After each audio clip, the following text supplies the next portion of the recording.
In this video, we'll be interviewing the band Everyday Dogs. I'm Chris with Picks and Sticks Music Studio, and if you're new to this channel, we're an all things music channel, and we like to support our local artists and bands. If you want to see more interviews like this, subscribe, hit the bell for notifications, and if you enjoyed this video, hit the like button. Not only does it help the channel, it also helps support the bands that we interview. More likes we get, more views they get, more recognition they get. So this is episode number 15 of the Local Bands and Artists series, and I'm very excited to introduce to the channel Everyday Dogs. And I will bring you in as soon as I hit the button right. How you guys doing? All right. What's up? Doing good. I really appreciate you guys being on here with me. I know this has been about a month in the planning or in the works, and I really appreciate it. Oh yeah, been on the calendar for a while. Yeah. Happy to meet face to face finally. That's right. This is loose. Why don't you go ahead and introduce yourself and tell us where the band, where you're based out of and all that good stuff. Cool. I'm Julian, Inglima, and I'm the lead singer / rhythm guitarist of the band. And this is my brother. My name's Jesse Inglima, and I am the lead guitarist, and I also sing the backing vocals for the band. Yeah, if you didn't know, we're brothers. But we're from North Atlanta, but we do a lot of our music stuff out in Athens, Georgia, from University of Georgia. Go Dogs. And so we're kind of farting around up here in Atlanta for a little bit. Yeah, we consider ourselves an Athens band, though. Yeah. That's awesome. There's some really great bands have come out of Athens. So, oh yeah, big time. Were one of you going to graduate this year or something? Funny about that, I thought I graduated, and I did the whole ceremony thing. I walked under the arch, and then I looked under my degree, and there was like a red box. So I emailed my counselor, and apparently if you get a C-, it doesn't count towards your degree.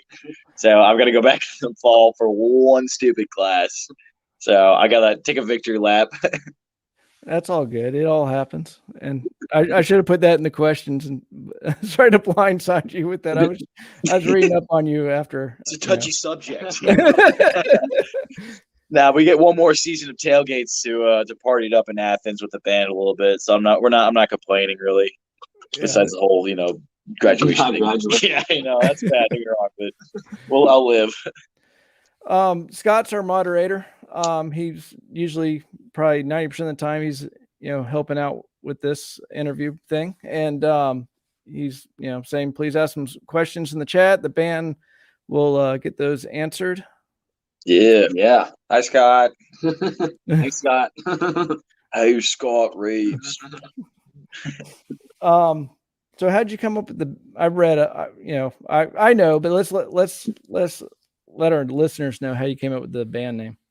You got it. Yeah. So we went by a few different band names at the start, kind of like with we went by a lot of bad band names when we first kind of formed as a group, and we were getting ready. I guess this is early 2018, so we were getting ready to go into the studio for the very first time and actually put tracks down and record music. And we're like, okay, we need a better band name than this. And Julian brought a song to the table called Everyday Dogs, and we all really liked the sound of it, just as a potential band name, just because it fit the vibe of who we were. And the big thing that I saw in the name was that it didn't, feel like it was attached to any genre specifically. It was like, okay, with the name Everyday Dogs, you can do a little bit of different stuff musically versus a name like, I don't know, Megadeth, where if you put out a ballad, it's kind of weird because the name is Megadeth. But I like the idea of okay, this is kind of like a blank canvas. We can kind of take this name that one wasn't already taken on Spotify and all over social media, and two, it could be our own to express ourselves musically with. Yeah, and it's a running joke that our bassist currently, Tyler, he was not the first bassist, and we swore a blood oath. No one says the first band name. It was so bad. He does it first. The bassist now doesn't even know. That's something we're taking to the grave. Yeah, not worth repeating. No, it never will be. It's never been uttered since. That's funny. So I shouldn't say it. No, I'm just kidding. Yeah, you will not find it anywhere online. It's probably like in the group text like three years ago. That's about it. That's funny that you said Megadeth. I have a good friend of mine, Ken. He's like every interview I do, just about. He's like, ask him if they can cover Megadeth, and I'm like, dude, I'm not asking about Megadeth. He's like a huge fan of Megadeth. But it's funny that you brought that up. Yeah, I think I know the intro to Holy Wars, and that's about it. I think Hangar 18, I think, to start. If this became a Megadeth interview, that I'm totally cool with that. Why don't we talk about influences? Okay. Where to begin? Yeah, where to begin? Well, like it's always hard. I feel like every time we do interviews or anything, something like that, I'm like, I missed something, or like you can never like cover all the bases in such like a short like little period of time. Because like really with everything you listen to, you kind of like it could be anywhere from the Beatles to Megadeth, and you're like, oh, I like this riff, I like this way delivery. But in terms of like music and songwriting, like for me, I take influences from for singers, for rhythm guitarists, and for songwriters. I kind of have like a 3-pillar type thing that I look for. But as far as the band goes, we all have a lot of like overlap. Like we all have our 4 separate corners, but I don't know. We all like Rage Against the Machine and like Soundgarden, a lot of 90s, honestly. Lots of Pearl Jam and Nirvana and Alice in Chains. And what else? A lot of new Australian punk bands out there that we like to listen to. But we're kind of getting a little more attitude in the music. Pretty much anything with teeth, you know? Anything that really makes you kind of like grit your teeth a little bit and headbang along. But yeah, I think in some of the earlier stuff you hear like some Strokes, and kind of that like early thousands kind of like garage rock, anything kind of like with a raw sensibility. Even with like the earlier stuff that we've put out, there's always kind of that, okay, this is the core elements. You got the drums, bass, 2 guitars, and the vocals, Billy. And then that kind of like fits in that category. But yeah, I mean, we all have like our individual influences as musicians, and then like the influences that we kind of will pull just from the stuff that we listen to and kind of make a cohesive unit of a band as. Yeah. And like for my rhythm guitar stuff, I absolutely idolize Malcolm Young. Like, he's my absolute favorite of all time. Like, I think someone said in another interview, is like only he could come to the table with 3 chords and then not be laughed out of the room. It's like leave that shit at the door, 3 chords, no. But like he was able to make 3 chords sound like a freaking army, and like just like the aggression that he would play the guitar with, you beat the hell out of it. And like, I don't know, singer wise, I absolutely worship Chris Cornell. So there's all the 90s influences. And Lane Staley, I Want to Die in a Bed Made of His Voice. Yeah, I was like, I could see that Chris Cornell. I was going to even, guess that before you got to that question, but you kind of got to that question. But well, I guess you haven't totally answered that question. But we can put a pin in if you want. but like the song I Admit. So like, yeah, it's definitely got a little Pearl Jam, little Soundgarden in there. But your voice kind of falls right between like Chris Cornell and oh my God, Eddie Vedder. Yeah, thank you. I just totally brain farted. Those like I get that like a good bit. Like those, whenever I go down low, I like to keep it really open and long, drawn out notes, and really kind of like accent. If you're down low, like be down low, so it's sound like your range is it broadens the range. Like I don't mind singing down low a good bit, but there's that just like delivery, and like that's kind of when I started learning. I only learned how to sing. Like I've only been trying for a couple of years now, like 3.5 years. And so like whenever I started that, I kind of like just picked out 3 or 4 guys. I'm like, okay, this is the template. This is how you sing. Like down low, you get open. Up high, you use a lot of compression and power. So like I just kind of like I took what they had and tried to. So that's probably why I sound a good amount, like just like everything from the delivery to enunciation. which is a big problem for me. Every time in the studio, they give me so much shit for like, it's like, what are you saying? Like, I'm like, it doesn't matter. Yeah. Yeah. Well, my son, does singing lessons and drama. He doesn't do it anymore. The whole COVID thing kind of screwed things up. But anyway, there's like certain things like you're supposed to say the wrong word because actually you can sing it better, it sounds better or something. I don't know, but there's some weird things like that. The mic's going absolutely crazy mode over here. I didn't catch any of that. Oh, can you hear me now? It's really distorted. It's duper distorted. Try now. It sounds pretty good on my end. Oh, that's weird. Hold on. Audio. Welcome to the world of live broadcasting. Oh man, we lost them. Hopefully they'll come back in. We'll keep it going here. When they come back in, we'll answer some more questions and stuff. If you have any questions while we're waiting for them to come back in, I believe that would be on their end since we lost them. It doesn't matter anyway, but I hope you're enjoying this interview as it's going. Here they come back. Let's see if this works. Now we can hear you. All right, that's awesome. I kept it going. I said, I told everybody it was your fault. So it definitely was. Yeah. That's on me. Okay, what was the question? We were talking about influences still, but one of my favorite albums is Temple of the Dogs. Yeah. And it's definitely, you guys are, or you are kind of, in between the two of them. So it's like you should have been on that album. Yeah, I know. Well, nothing more than that. It's like if everyone, I'm waiting for the time Soundgarden calls, like we'll keep the band back together. All right. Let's skip on down to that. Like if you could be any singer, who would you be? It's definitely Chris Cornell. Like, okay. From his, like, he went through so many. He almost like learned how to sing. Like the first like Soundgarden album it's just mostly him just ripping and screaming, and I don't know. There's something about just his delivery and just the raw aggression, power that he has behind his voice. It's just there's no one else. I've just been absolutely just. If I'm just listening to it by myself, I'll just like take the headphones off and be like, how does he freaking do it?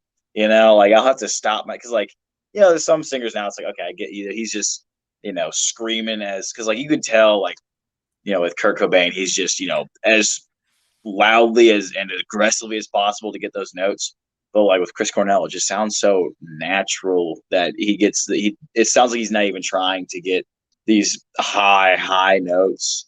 And they sound absolutely beautiful. Like I could not tell you another singer that's, no one sings like him anymore. No one really does.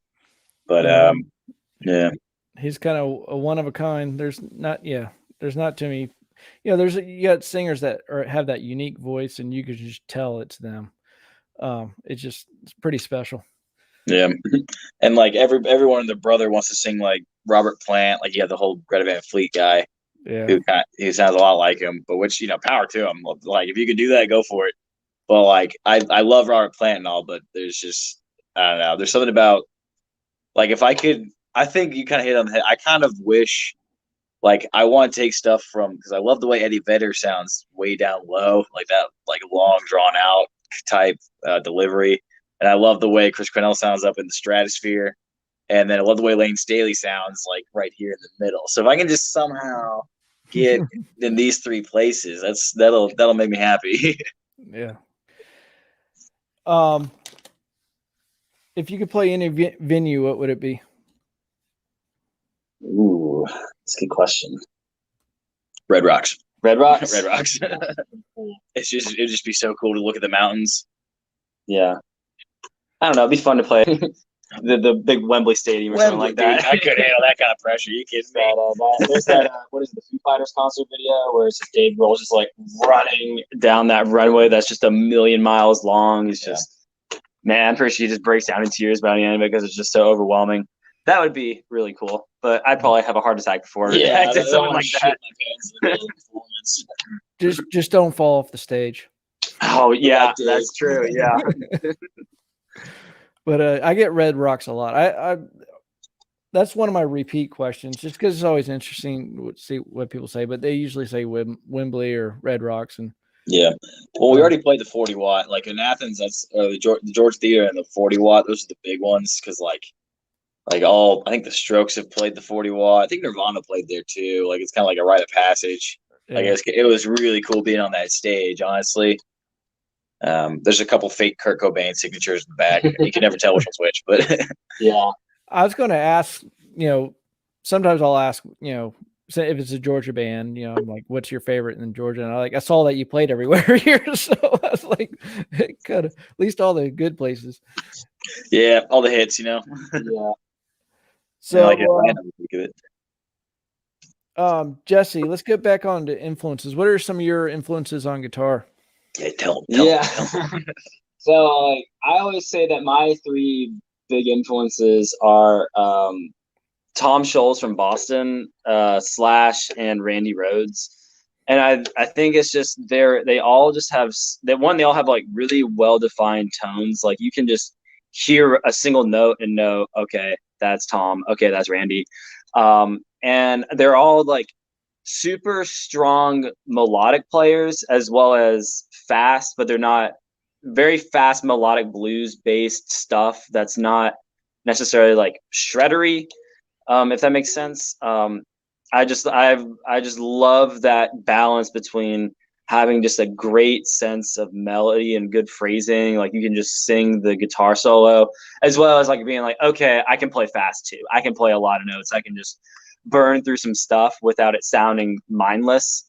And like that was a big thing. Like I'm very much of the Guitar Hero generation, so like I started playing acoustic guitar the same time those games came out, and that all of a sudden was kind of influencing what I was listening to all of a sudden. And getting the Guitar Hero game with Slash in it was like, oh man, this is so cool. He's got a Les Paul. He's playing all these really cool like rock songs, and those games in and of itself was a good education because you got everything from like Guns N' Roses to like Muse and Paramore, as far as like this like big spectrum of like guitar driven music, which I really liked and really kind of gravitated to. But I think I just I fell in love with all of them just kind of for different reasons. Like I loved like Slash's guitar tone. I love the fact that like every Boston record just sounds like a symphony of guitars. I thought that was just like the coolest thing in the world, and just like these guitars that sound like from outer space. And then just everything under the sun's already been said about Randy Rhoads as far as like what he could do, as far as just his tone, his playing, his sense of phrasing, his theory knowledge was just through the roof. So I kind of like Joan was saying, I like to kind of pick and choose what I liked from, that's kind of what we all do. And I think as I've been in a band with these guys, my guitar influences have kind of shifted to, being with a bunch of guys that love grunge music, you can't not listen to an Alice in Chains song and pick up stuff that Jared Cantrell's doing, as far as like, okay, that guy's got a monster tone and also a killer sense of melody. Another thing, like with playing, listening to like Rage Against the Machine and stuff like that, not necessarily picking up on like the technical stuff that Tom does, but like with Tom Morello, it's just like the little things that he does. Okay, I'll add a few extra clicks and slides here in the solo, stuff like that, make it a little more dirty, a little nastier than like if it was just on like a Boston album. Those are kind of all my different influences, and having like a strong sense of lead guitar playing, just because at the same time, like when I started playing guitar, like guitar solos were kind of on the downside. It wasn't something you didn't hear the 5-minute guitar solo on the rock hits anymore. So I kind of just gravitated towards music that was still had like lots of lead guitar stuff in it. Right. And on your one song, Black Fire, I was listening to it the other day and I was like, all right, I hear some Slash influence in there. And I hear Tom Morello. I definitely heard a little bit of that in there. There's one little run you did that was like, oh my gosh, definitely the intro is definitely that melodic Slash thing. And there was something else in the middle that was Slash, but yeah, it was awesome though. That song kicks ass. I mean, Oh, man. all your songs kick butt, but No, that one kicks ass for sure. Like, honestly, it's heavy, it's dirty, it's mean. Yeah, it's a one of a kind for sure. So you were on with Jackson on Rock 100.5. So how was that? That was pretty fun, huh? That was awesome. He's the man. Yeah. He's such a cool guy. Mhm. Like, I'm pretty sure me and Tyler started taking shots in the middle of our interview, I think. Yeah, we one time, I think it was the end of the week, he's like, let's do like a live stream thing on Instagram, and like he is just the chillest dude. He is a huge fan. I remember we sent him He's been good to us. Yeah, he's been really supportive, 100%. And he and like his whole team at 100.5 are just really cool. But yeah, he was we sent him Blackfire for getting the homebrew artist of the week, and he called me and was just giddy. And he was like, he's just like, this is the craziest thing I've ever heard. He's like, what is wrong with you guys? I love it. You guys are crazy. Yeah. Yeah. But yeah, he is just one of the coolest guys. So he's great dude. And we've been on I think they've played our songs like 3 times, something like that, like 3 weeks, 3 different weeks for different songs. But we're about to release some new music, so hopefully we'll be like, hey man, Yeah, you want these. He's so good with the local scene. I mean, I don't know if that was his whole idea or who came with that whole homebrew thing, but he does such a great job on that. And he does. So Scott says happy to hear there are still fans of Randy Rhoads after almost 40 years after his death. Yeah, Randy. Yeah. Well, I mean, he only needed to do. He only did 2 albums with Ozzy and some Quite Right stuff. Yeah, there's very, very little amount of stuff that he did to his name, really, if you think about it. So it just shows you just like how much of a giant shadow he cast just with the little stuff that he did. Yeah, that's true. Think about that. It's pretty crazy. What Blizzard of Oz and Diary of a Madman. That's pretty much. Yeah, it's as far as the big stuff. Yeah, I didn't realize he did Quiet Riot stuff. He did some. He was in the band, and then I think all the recordings is different guitarists, but he was in there for a little bit, and then shipped to Ozzy. Yeah, there might be some live recordings of stuff that he did with them, but as far as studio work, probably not much, if any. So, but yeah, I mean, again, it kind of all the Guitar Hero stuff. It kind of keeps that stuff alive and well amongst kind of the next generation like myself, and of the YouTube generation too, that can just I could just look up a video of him playing from a concert, and see and go, oh, this is incredible. I love this. Yeah, he's that whole 1977 to 1980. Wow. Yeah, that's I love I can whenever I'm listening to him play, it's I love listening to him use his brain to write these parts. It's not just let me play all the notes in the pentatonic scale. It's I'm gonna use some harmonic minor, get some neoclassical metal up into this shit, and I'm a huge theory nerd, so it really makes me happy whenever I hear that. It's oh wait, this stuff's kind of cool, it's not nerdy or over your head. It's no, this is it kicks ass because it's kind of it stretches your ear a little bit, using every 8 minor diminished chord in a run. It's really cool. Yeah, it's being technical without distancing yourself from the audience. Everyone can still listen to an Ozzy song and be any song that he played on and absolutely love it without knowing a lick of music at all. Yeah, that's why I don't get Steve Vai and some of those guys. It's yeah, you're playing these insane things, but I can't latch onto it. There's no way I can ever play like that. But it's I'd rather be able to play Randy Rhoads or some other guys like that. If you can take those lofty concepts and bring them down to my level, that's the sign of a good guitarist. Or even just a good songwriter at that point. Knowing, this is a really technical idea, but if people can't appreciate this on a certain level, then it's okay, well, you're missing something. Yeah. Right. So are you music majors, or what's your background? I wish. I've taken a couple music theory courses just throughout high school and college, just purely on my own merit, and that had nothing. We're both management majors, both businessmen. Yeah. Well, we both got our musical introduction from band class in middle school, and then in high school, both playing. We both played alto sax. Yep, I play tenor sax. You play tenor sax. But like our first introduction to music was from a classical band approach, essentially. So we can read music, and then we both played throughout most of high school the saxophone, and it was in high school we both like middle school, high school area that we both really hit the ground running. Like I wouldn't practice my saxophone. Like I would always get yelled at in band practice because it's like, it's not that I'm not doing music. It's just like, I don't give a shit about the saxophone really. You know? Well, I think there's a lot of good things that came from like starting out with music in that environment. I think the big thing I took away is that, you know, there's a lot of like discipline that comes with playing music like that. With having to play with 80 other people at the same time is not easy. So you just learn so much, that attention to detail, stuff that, you know, maybe isn't necessarily musical stuff, but still transitions to like when we're on our own and we started kind of writing our own music and wanted to record it. You know, we kind of took those ideals, you know, and transitioned them over to, okay, we're in the studio. We have 6 hours with this guy. Time is money. We can't be, you know, still trying to write half the song. You know, we try to be as prepared as possible when we go in the studio. Just, you know, just like etiquette kind of stuff. Yeah. Like, I'd say that's a good word for it. Yeah. Right.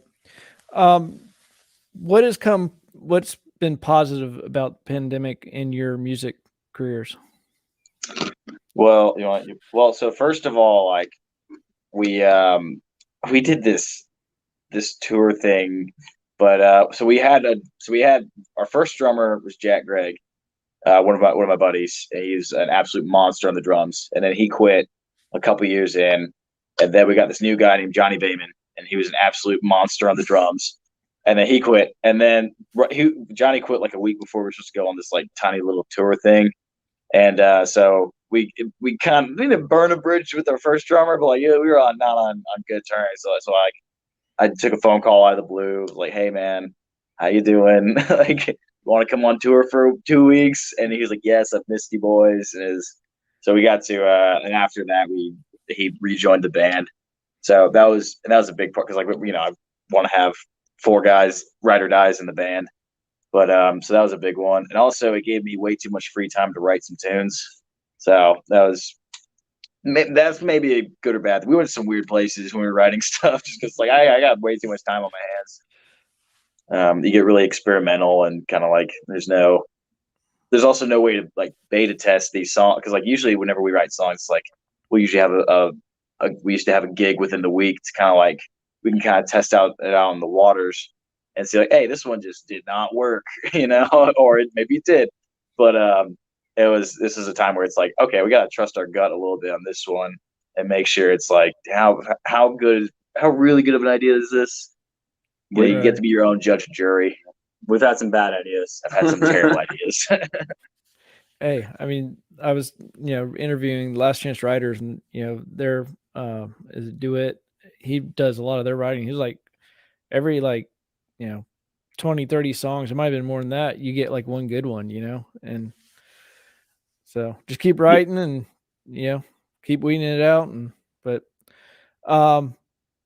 So you were talking about, let's talk about your music, I guess. So we touched up on that a little bit. You said you have some new music that might be coming down the pipeline. It is coming. Yeah, finally. We've been waiting to get mixes back on 4 songs we're going to be releasing as an EP. We don't have a set date. Looking like the end of June right now, though, is about when they're going to drop. We're finalizing album artwork right now. So yeah, we'll have a 4-song EP. We'll have a music video out for it too. So we'll be putting that out within a reasonable time after the music comes out too. So that's kind of the next thing on the release docket. Yeah, these were songs that we're like, we're going to make an album. And then we were like halfway through and then COVID hit. So we're like, okay, this just, you know, put a major wrench in our plans. And so we had like a couple songs that were like half done, and it took forever for us to finish because we had to schedule everything, and COVID was a absolute mess to navigate. So we started this stupid EP project like a year and a half ago, and we're just now like finishing it up, which is super frustrating. So like these are songs that like they're great songs, but they're like from it's like you can tell they were made at a time where it's like made them a long time ago, and it's just frustrating on everyone's end. But yeah, like there's some strange. It's gonna be like heavy. It's gonna be more stuff like Blackfire and some heavy shit. Like it's gonna be sick. But like there's some lighter stuff too. Yeah, we swung both ways. So like there's some stuff that kind of sounds like the old sound and stuff that's kind of like the new sound, and it shows. So, but it's all great. It's all good. It's all good. No, and you have a variety of stuff. Like you got all these people. That's totally different than Blackfire, right? So yeah, we're trying to get away from that all these people sound. We're trying to probably we're going a little heavier than all these people, but not as heavy as Blackfire. Yeah, I mean Blackfire was kind of like we talk about like the dark song, finding your musical kind of, I don't want to say limits or something like that, but that's definitely one of the most complicated songs we've recorded and written. And just like thinking like, okay, maybe we don't want to go. We went really heavy this way. Maybe let's come back a little. Yeah, like Blackfire's it goes through modal shifts. It goes through time signature shifts. It goes to 6/8 at some point, and it absolutely just shifts tempos, and it goes from like D Phrygian dominant to like D minor to D pentatonic to like G sharp minor. It's a mess there. Right. And like we're like, yeah, you know what? It's sick, but maybe not. Maybe not do that every time. Yeah, that was. We're still trying to. I think that's what every artist is trying to do, is just find like this is our sound. We're gonna like keep shooting towards it, And I think we finally found that with some new stuff that we're writing, which will be coming out eventually. Who knows when? But yeah, that'll probably be later this year. We'll be dropping some stuff we recorded more recently. Yeah, we're gonna try to do an album after this EP. Finally, like so like this stuff we were doing was with our buddy Ryan, who's in Griffith, Georgia, and now we're recording in Athens at a place called Nucci Space, which is it's great. So it's a very different sound though. Mm-hmm. Cool. I think we're definitely. I think you're always. I don't know. I consider myself like proud of everything that we put out, just for different reasons. I could look at every single song that we put out, and I not only have like a very specific, distinct memory of recording it, but just looking at it from like a musical perspective, like thinking like, there's always something I appreciate in whatever song we put out. Yeah. And like I'm learning to look at our released music kind of almost like when you take a picture. It's like it's truly just capturing a moment in time. Yeah. And to see our changes, our shifts, our highs and our lows, kind of just through different, we've been, we're coming up on, I think, the 3-year mark on the first EP we put out. So to see how we've evolved as musicians, as songwriters, just understanding the studio recording process, you learn just so much just in trial by fire. And just say, to see kind of our confidence grow with everything that we do, just in how we approach things, that's cool for me to listen back and hear. That's what I hear most of. Right. How about you have some music that's in film, right? Yes. You can that's very exciting. I listened to a couple of things. It was pretty epic. So that's cool. Thanks. Yeah. The big thing that kicked all that off, I was involved with a film called Fall Nights in China Grove on Amazon Prime Video. If you want to go check it out and check out my wonderful acting skills. Movie's great. The movie's great. He's talking about the movie is awesome. And so that was a process of, I just learned so much there about how movies get made. Yeah, he had a buddy. Yeah, one of my buddies. I got multiple buddies actually that worked on that film that are, working to break themselves into the film industry. And they had a part for a guy in a rock band, and they said, "Hey, you're a guy in a rock band. Do you want to come do this shoot in Charlotte?"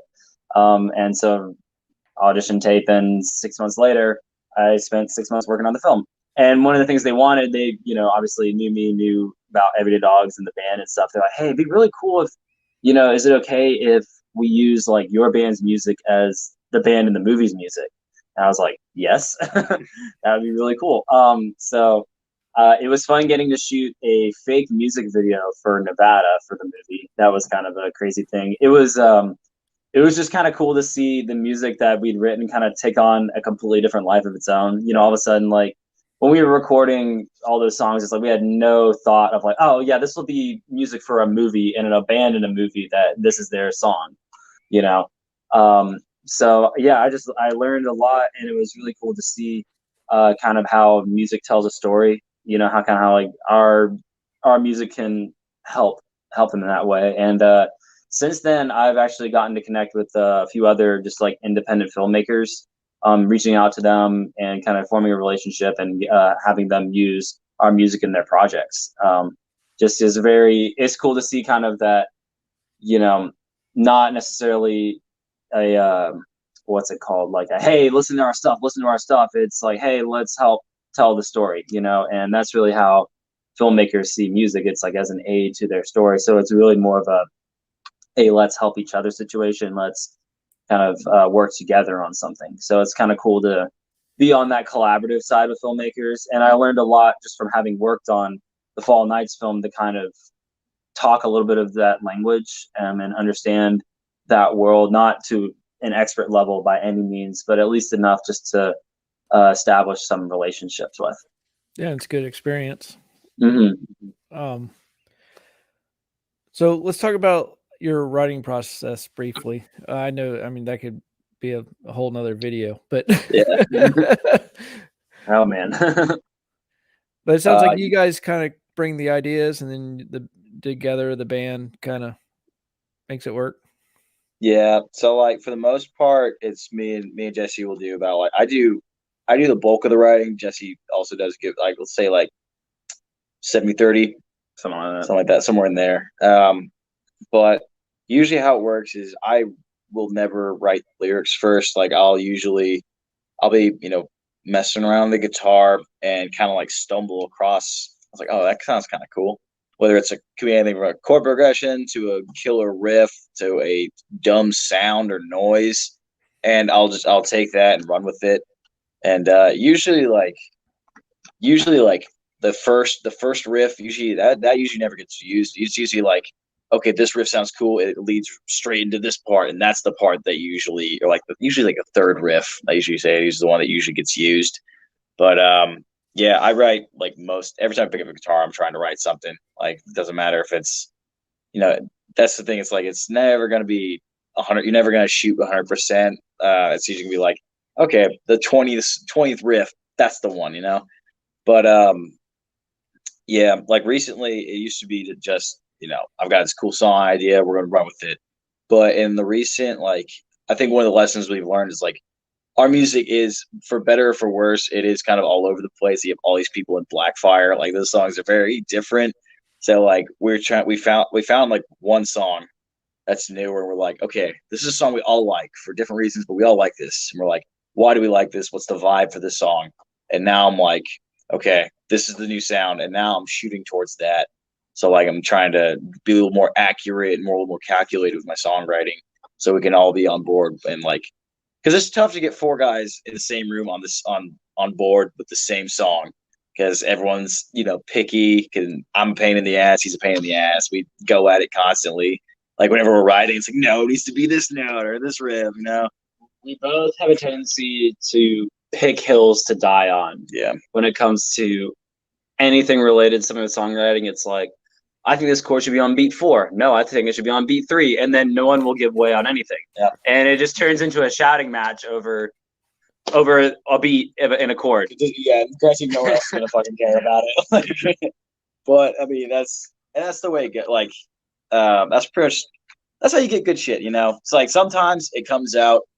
You know, it takes a while. Like Blackfire went through The Ringer. the Ringer, like that. It was in a completely different song, and I was like, I don't really like it, so we changed it, and it went through like 6 different songwriting workshops. And other times, like we wrote a song the other day that probably took like 10 minutes to put together. It was so easy. And it's like, it's like really, you're almost like frustrated with how easy it came together. But yeah, we'll bring it to the table, and yeah, we'll just get the boy. It's kind of nice having like permanent members that are like we're able to be honest with each other. It's like, yeah, this riff's a real piece of shit, or it's like, oh, this one's great, let's run with it. And whenever we get locked in like a debate, we can kind of like turn over to them. It's like, what do you guys think? And they're always like, oh, I don't want to get in between. Like, I don't want any part of that. But yeah. Well, you learn to trust, or not necessarily trust. You learn to play towards your other members' strengths. A lot of times, like Julian will bring in an idea, be like, okay, I have a vision for what the drums should sound like, and I know Jack could do something really cool here. Yeah. So you kind of like leave it, I don't want to say open to interpretation, but like, all right, let's let Jack play to his strengths on the drums. Let's let Tyler play to his strengths on the bass. Yeah. You learn to build around that just because you're around them all the time. Right. So I guess that was another question about what was the easiest and the hardest to write. Would you say Blackfire was probably the hardest? And yeah, that song it was a beast to write. Like, I couldn't tell you how many times we wrote, like, lyrically, vocally. It had 6 different choruses that we were like, I like that, don't like that, hate that. But and that was one that was kind of like, it's not clunky, but you can tell it's like these are a bunch of different ideas that are interacting with each other in one way or another. Like, it's very much, we had to the last riff in the song, that was originally the main riff, and then I was like, it's just not really working, so we put it at the end. And it's like, that was one that we kind of like, we forced it. Like, it was like one of those things the song cost, like, we're making the song work, the song's making it, and damn, it did. Yeah, that song, wow, it's just, that, oh man. That was a crazy, I think we got to a certain point where we were working with our producer Ryan, and he would just kind of give us some funny looks. He's like, you guys want to do what? You want a tempo shift here? Like, and, oh yeah. And it was like, oh, okay. Well, I mean, I've always wondered, like, Paradise City, like, how did that song get written? Because it is so different all the way through, and it's probably something similar to what you guys did. You pieced a whole bunch of stuff together that you liked and made it work. Yeah, like Paradise City, those another huge influence, Axl Rose for me. It's like one of my favorite singers. Man, not best person to look up to, but singers for sure. Or like the first album, that's pretty shit. But those verses are on Paradise City are aggressive as hell. But the chorus is super. It's 3 chords, 3 major chords. Really, really poppy. Yeah, but I think Blackfire also shows off. We listen to a lot of Rush. As far as talk about just like, maybe not necessarily on like a little progressive, on like the way that we sound, but just like sometimes the way we'll approach music. We'll definitely, at least me, Julian, and Tyler are all just like super well versed in Rush, so we'll just be like, oh yeah, do it kind of like a little more moving picture style, just like something like that, and we can just kind of all bounce like that vernacular around with each other, and it makes total sense. Yeah, Rush is the best band of all time, by the way. So, but yeah, just like kind of that idea of like, okay, let's kind of like push our technical chops a little bit. Yeah, we were definitely like, it felt a little, at some points we were reaching, but I think that's okay. Like it wasn't like, it's not like it sounded bad, but like it was a real testament of like how hard we were trying to like we're gonna make the song work, and like we'll push ourselves a little bit. Like, I refuse to write 4-chord songs. Nothing wrong with those. I think we're up kind of going back to that now, but like at the time we're like, let's just see how far can we go, Yeah. I think at this point in our lives, that's the answer. The Beatles made that work, 3 or 4 chord songs. So yeah, I love them. Yeah, I think obviously we like the Beatles. Oh yeah, the Yellow Submarine thing. But I think you have to go out that far in that direction in order to come back. It's like you're never gonna know until you're actually there, about to jump off the cliff. When you're writing. Well, yeah, Blackfire is not a short song, and we've talked about a bunch. It just goes through so many crazy changes, and we absolutely love it for it. But we learned so much from it too. I think of like of what we can refine in our songwriting process in order to kind of make at the end of the day, we're trying to make the best versions of the songs possible. Yeah. I think we learned a lot from that. So being brothers, and you guys kind of briefly talked about getting along, and writing in the writing process and all that. I can like just getting my two kids in the studio at the same time is a nightmare. Like for they like start fighting. One's playing the drums real loud, and the other one's like it's too loud, and like it's just so. I mean, obviously you guys get along enough to. Well, we're like the same person with different personalities. Like if you put us together as guitar players, we'd be unstoppable. Oh, I know. It'd just be one because Julian Occupy is such a heavy like. It's funny. We'll play just the same thing, just so differently because Julian will play it like John Frusciante, just like banging, like he's about to smack the guitar strings off the guitar, and I'll play a lot, a lot lighter and stuff, a lot more like legato smooth and stuff like that. And then he focuses more on like the rhythmic element. I'll focus more on like the melodic element. So it's kind of we occupy, different spaces sonically as guitar players and personality wise. So like whenever we're in the studio, me and Jesse are on a fucking mission. Like it is, we are laser focused. Yeah, like that's the practice wise, it gets some brothers fight, kids, like it's. I'm sure if our parents walked in of us practicing, they would literally see 2 8-year-olds fighting over a toy. But like once we get going, it is like especially in studio time because like something if we're on the clock, like we're both like let's get this, like if we're never yelling at each other studio wise, but like I think we're at the same like. We can all goof around, but we also know when to turn it off and like to really, hit the gas when it comes to like productivity and being serious because we have that common goal. And the number one time that happens is in the studio. One, because of the, honestly, a big factor is like the time is money element. Yeah. It's like, all right, we're on the clock. But it's also good because Joey and I will approach the same problem in a different direction with the same solution in mind. We we want the best chorus possible for this song. We want the best guitar part for this song possible, and we kind of just will essentially engage different sides of our brain in order to do it. If you come at it one way, I come at it the other way, and then just together we'll either meet in the middle or pull towards whichever one's the strongest idea. And it's good that again we have a lot of similar kind of trait overlaps, and we have so much of that common just vernacular. We can talk to each other and just these like quick rapid ideas that we just want the solution here.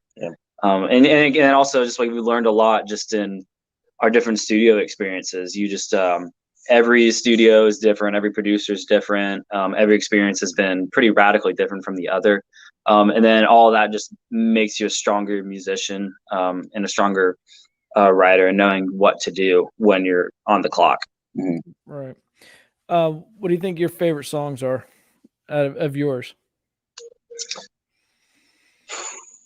Like the ones that are on Spotify, because like every time I hear a question like that, I'm like, oh, it's the next one. It's like the one that's in the can that no one's heard yet. Like that period of time where it's like we have the mixes and it's not on Spotify. I just loop those songs because like I feel like it's my special. Like this will be the one time I can listen to it and not feel bad about it. Right. The ones on Spotify, I like She's Crazy and Pass Around. Like they're a little more raw, rocking, really straightforward songs. Like that's kind of like we've been talking about like our different like influences, whatnot. I really like stuff that sounds raw, and that's just I can hear it's loud guitars, heavy drums, screaming vocals, and that's all I need in life, really. But those songs kind of occupy that space, and Blackfire obviously for different reasons. Like it. Like every time I hear, I'm like, I don't even remember us doing that in the studio. So it's kind of fun to see that. But we've got some cool stuff. When I say we got some cool stuff, we have this. You can tell we've been listening to too much Rush. There's a song that's like 10 minutes, and it's about the Mars rover. It's gonna blow people's minds. It's crazy. It'll be our 2112. Yeah. Is that for better or for worse? Is that the new rover that just landed that has the helicopter? No, this is the old one that died. I think Opportunity? Endeavor? No. Not Endeavor. I think it's either I don't know. For me, I guess like I honestly I really like Go Find Your Love. Because I think that's the song that we wrote together. That was like the first song that we sat down and deliberately said, because like we talked about in the past, he's just like, Julian's got an idea. or I've got an idea, and we bring that to the table. And that was the first one we kind of said, okay, let's work on a song together. And then we had just a lot of just like strong melodic ideas we were throwing out there. I tend to gravitate towards kind of the more melodic, go figure, oriented stuff where it's like, okay, let's just throw like a powerful chorus in there. And I think that song's got a good example of like overlapping, the chorus and the bridge at the end of that song. I always thought like, oh, that's a cool songwriting thing that I thought we pulled off okay, but I don't know. I'm not trying to say anything else more about that, but I don't know. I just thought it pushed us in a strong way as far as a good sense of melody writing. That's why I like that one. Right. So where can people find your music?